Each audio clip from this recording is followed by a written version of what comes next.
বৌমা, বাড়ি ভর্তি লোকজন আর তুমি এইখানে মাথায় ঘোমটা না দিয়ে কাজ করতেছ?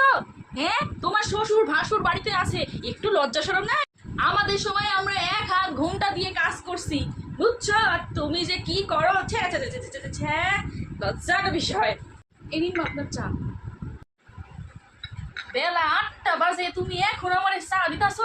হ্যাঁ, আমাগো সময় আমরা ভোর 5টার সময় উঠা শ্বশুর শাশুড়ি চা দিতাম। কি বলবো, সবই আমার কপাল গো। কি বো ঘরে আনছি।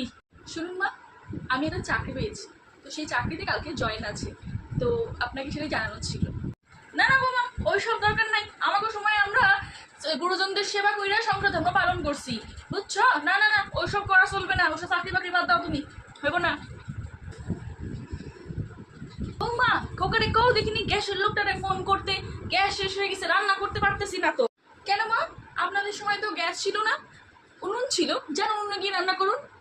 বৌমা, খোকারে বলো দেখিনি বাইকটা একটু বার করতে, একটু বাজারে যাব, কিছু কেনাকাটি করার আছে। কেন মা, আপনাদের সময় তো কোথায় আর বাইক, যেতেন তো পায়ে হেঁটে বাজার করতে, তো যান, এখনো পায়ে হেঁটেই বাজারে যান। ওরে বাবারে, কি গরম পড়ছে। বলি একটু এসি খান চালাও দেখিনি, আর গরমে আর পারতেছি না, যা গরম পড়ছে। চালাও চালাও, এসি খান চালাও তো। কেন মা, আপনাদের সময় এসি তো ছিল না? এসি কেন, একটা কুলারেরও চল ছিল না।